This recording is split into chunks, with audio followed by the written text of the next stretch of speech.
कपड़े उठाओ, पैक करो, अपनी माँ के घर जाओ। अस्सलाम वालेकुम guys, welcome to Shai life vlogs. I hope all of you are doing well. मेरी तरफ से आप सबको दिल की गहराइयों से ईद मुबारक। मैं आप लोगों से बहुत ज़्यादा लेट अपना ईद व्लॉग शेयर करने जा रही हूँ, तो इसका रीज़न मैं आप लोगों को भी वीडियो के अंदर बता दूंगी।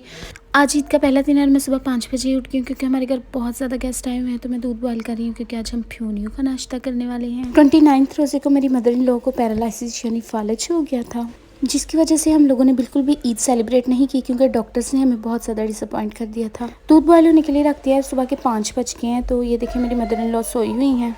सुबह 5:30 से 6 के दरमियान उनको एक हकीम की मेडिसिन देना होती है क्योंकि डॉक्टर्स ने डिसअपॉइंट किया था, तो हम एक हकीम से मेडिसिन लेकर आए थे जो उनको नाश्ते से पहले देनी है। तो यहाँ पर मैं उनको मेडिसिन देने के लिए जा रही थी। दूध के साथ देने होते, पहले हम वो बहुत कम खाती थी, लेकिन अब ये 10 दिन के बाद में इसके वॉइस ओवर करी तो अब माशाल्लाह से वो ठीक हो गई हैं, काफ़ी ज़्यादा रिकवर हो चुकी हैं। ये मेरे जेठ का बेटा, उस टाइम तकरीबन 6:30 हो चुके थे और 7 बजे ईद की नमाज़ का टाइम था। तो यहाँ पे मैं सबको फ्योनिया बना कर दे रही हूँ क्योंकि कुछ मीठा खा के ईद की नमाज़ पढ़ने जाना होता है।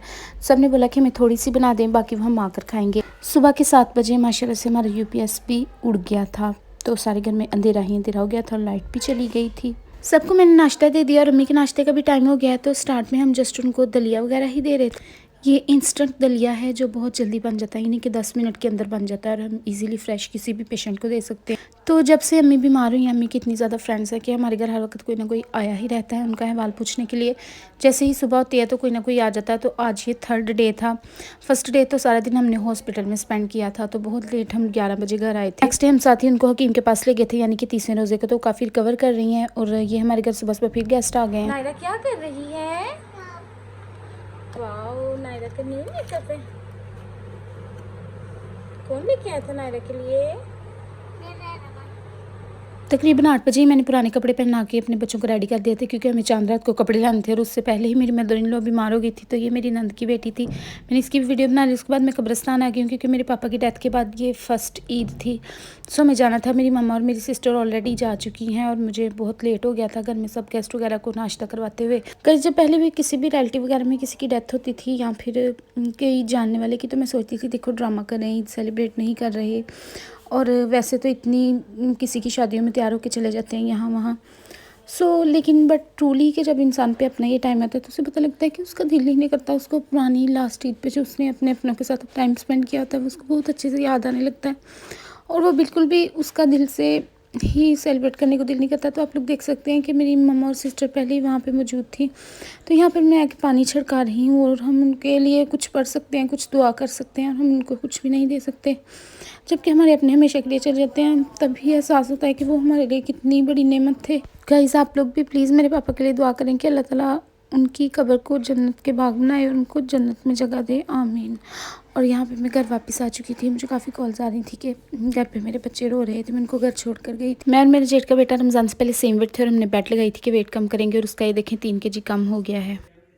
गाइस फाइनली रोज़े रख के मेरा वज़न बिल्कुल भी कम नहीं हुआ and I am so sad कि मैं हार चुकी हूँ। गाइस ये मेरी नंद का बेटा है जिसने 2 कुल्फियाँ पकड़ी हैं और अपने बाकी बहन भाइयों की कुल्फियाँ लेने के लिए बहुत रो रहा है। चूँकि मैं अपने हस्बैंड के मामा पापा के साथ रहती हूँ, सो हम हर ईद पर अपने सब नंदों वगैरह को या जेठ वगैरह को इनवाइट करते हैं लंच के लिए। इस दफ़ा भी हमने इनवाइट किया है बट हमने कुछ ज़्यादा डिशेज़ नहीं बनाई, जस्ट हमने चिकन बनाया है। सो मैं खुद ही बनाने वाली थी बट सब ने कहा कि वो मेरे जेठ के हाथ का खाना चाहेंगे क्योंकि मेरे जेठ एक कुक हैं। सो सबकी बहुत ज़्यादा फरमाइश थी, तो मैंने सोचा कि चले मेरा काम भी कम हो जाएगा। चूँकि हमने ईद सेलिब्रेट नहीं की, मेरी मदर इन लॉ बहुत ज़्यादा बीमार है, इस वजह से हमने कुछ ज़्यादा बनाया भी नहीं, जस्ट हमने चिकन का सैलड बना लिया और साथ नान। कि 2 बज गए और मेरे हस्बैंड अभी तक सो रहे हैं, आधी ईद गुजर गई है। आइए चलते हैं उनको उठाते हैं और उनसे ईद मांगते हैं। अब उठ गए तो लाए मेरी ईदी दें, नाश्ता करते ना फिर कितनी ईदी देंगे मुझे? 1000 रुपया। मैंने नहीं लेना 1000 रुपया, 10,000 लूँगी मैं। कपड़े उठाओ, पैक करो, अपनी माँ के घर जाओ। क्यों? 10,000 रुपये कभी जिंदगी में मिले तुम्हें 10,000 रुपये तुम देखा अपना 10,000 रुपये नहीं शादी बंदा दे देता है। जब तक लंच रेडी हो रहा है हम मेरी मामा की तरफ आए थे, मेरी नंदे, मेरी जेठानी, मेरे हस्बैंड और मैं, क्योंकि मेरे पापा के जाने के बाद ये फर्स्ट ईद है। अगर मेरी मदर इन लॉ ठीक होती तो मैं वहीं स्पेंड कर। सालन हमारा तैयार हो गया है, तो देखते हैं कैसा बना है। वाह, इट लुक्स सो ब्यूटीफुल। ये देख सकते हैं आप लोग। माशाल्लाह से कितना अच्छा लग रहा है। वापस आने के बाद जल्दी से हमने दस्तरखान लगा लिया था क्योंकि काफ़ी टाइम हो चुका था, तकरीबन 3 बज चुके थे। इस वजह से जल्दी से हमने सोचा कि खा ले। और मैंने तो बिल्कुल नाश्ता भी नहीं किया था क्योंकि मुझे सुबह से टाइम नहीं मिला था, और वैसे भी मैं अपने हस्बैंड का वेट करती रहती हूँ। वो अभी उठे थे, सो हम इस वक्त इकट्ठा ही नाश्ता और लंच कर लेंगे। लंच वगैरह कंप्लीट करने के बाद सब रेस्ट वगैरह कर रहे हैं, और मैंने और मेरी नंद ने मिलकर किचन को अच्छे से क्लीन कर दिया है। काफ़ी सालन बच भी गया है, हमने सोचा है चले डिनर में काम आ जाएगा। और जब भी कोई गेस्ट वगैरह आते हैं ना, बहुत ज़्यादा बर्तन हो जाते हैं, तो उसके बाद आप लोग देख सकते हैं कि सिंक में ऐसे ही पानी रुक जाता है। शाम हो चुकी है और मेरे हस्बैंड की ताया जी जो CMH के किचन में कुक हैं, वो हमारे लिए हर ईद में बहुत ज़्यादा चिकन लाते हैं, साथ में मीठे और नमकीन चावल लाते हैं, जो आज भी लेकर आए हैं। तो इसमें थोड़े थोड़े आपको नज़र आने लगे कि ये काफ़ी ज़्यादा है, इसी से हम डिनर करेंगे। रात हो चुकी है, मेरे हस्बैंड डिनर कर रहे हैं, हम सब ने डिनर कर लिया था। कुछ दिन पहले हमारे गेस्ट आए थे जो मिठाई लेकर आए थे, तो इस वक्त मैंने सब में मिठाई भी डिस्ट्रीब्यूट कर दिया, थोड़ी सी बची थी, मैंने सोचा आप लोगों को भी दिखा दूँ। सो डिनर के बाद मैंने अच्छे से किचन को क्लीन कर लिया है, और जग में मैंने बचा हुआ सालन निकाल लिया है। यहाँ हमारे घर गेस्ट आ चुके हैं रात के 10 बजे, और हमारे लिए केक लेकर आए हैं, जो कि मैं आप लोगों के साथ मिलके खोलती हूँ। उस पर ईद मुबारक लिखा हुआ। वैसे बस तो मैं ईद फील नहीं हो रही क्योंकि हमने सेलिब्रेट भी नहीं की, बट ये ईद मुबारक वाले केक को देखकर थोड़ी सी हैप्पीनेस आई है मेरे दिल में। और ये देखें जी, केक बहुत ज़्यादा ब्यूटीफुल है, इसके पाइनएप्पल तो मैं ही खाऊंगी। और यहाँ मैं खुद ही हैप्पी बर्थडे कर रही हूँ क्योंकि गेस्ट के आगे भी केक रखना था, और उन्होंने रिक्वेस्ट किया कि हमारे आगे काट के रखें वरना हमारे बच्चे सारा केक बर्बाद कर देंगे। ये गेस्ट मेरे हस्बैंड के फ्रेंड हैं, और वो मेरी मदर इन लॉ का हाल पूछने के लिए आए थे, साथ में हमसे ईद मिलने के लिए आए थे।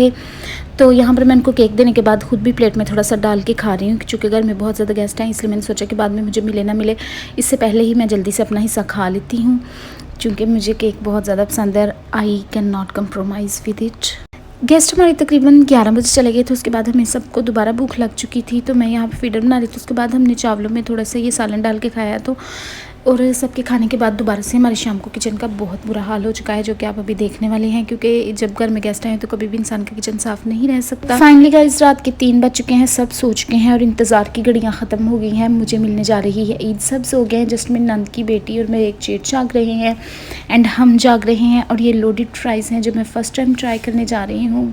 ये बहुत ज़्यादा मज़े की थी, आप लोग भी लाजमी ट्राई कीजिएगा। मैं समझती थी शायद फालतू सी होंगी, पर ये बहुत अच्छी होती हैं। और ये साथ में जिंगर बर्गर है, जो मैं और मेरे हस्बैंड आधा आधा शेयर करेंगे, और लोडेड फ्राइज़ भी हम शेयर करके खाएंगे, because sharing is caring. It looks so yummy.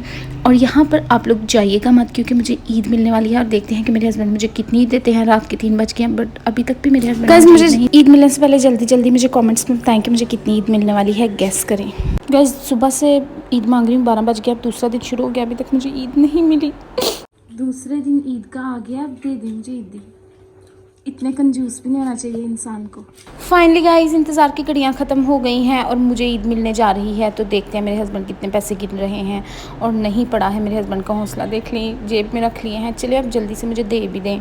देखें गाइस मेरे हस्बैंड एवं बार बार पैसे गिनी जा रहे हैं कि शायद उनके पैसे गिनते गिनते मेरा ईद लेने का इरादा बदल जाए, लेकिन ये भी मैं हूँ, मेरा इरादा नहीं बदलेगा। एंड फाइनली मैंने 10,000 रुपये की डिमांड की थी और मेरे हस्बैंड ने मुझे ईद दे दिया। तो मुझे लाजमी बताइएगा कि ये मैंने सही डिमांड की थी, कहीं मैंने कम पैसे तो नहीं मांग लिए थे, क्योंकि जैसे मुझे ईद मिल गया तो मुझे लग रहा है कि मुझे ज़्यादा मांग लेनी चाहिए थी, शायद और मिल जाती। गाइस आप लोग सोच रहे होंगे कि मेरी मदर इन लॉ की इतनी ज़्यादा तबीयत ख़राब है, फिर भी मैं अपने हस्बैंड से क्यों ईद मांग रही हूँ, मैंने ईद क्यों ली है। इस वजह से कि डॉक्टर्स ने हमें जैसे कि बहुत ज़्यादा डिसअपॉइंट किया था, लेकिन माशाल्लाह से कीम की दवाई खाने से वो बहुत जल्दी अच्छे से रिकवर कर रही हैं। हम बहुत खुश हैं। ये नेक्स्ट डे है ईद का दूसरा दिन, जब मेरे हस्बैंड ने मुर्गी मंगवाई है मेरी मदर इन लॉ का सदका देने के लिए। उसके बाद बाहर पैसे बांट रही हैं, क्योंकि वो थोड़ा सा उठने बैठने के काबिल हो गए थे, तो व्हील चेयर पर बैठ कर पैसे बांट रही हैं। अगर आप लोगों को मेरी वीडियो पसंद है तो उसे लाइक करें, ना पसंद है तब भी लाइक करें। और इस तरह की और फजूल वीडियोज़ देखने के लिए मेरे चैनल को सब्सक्राइब करें। अपना ख्याल रखिए, बाय बाय।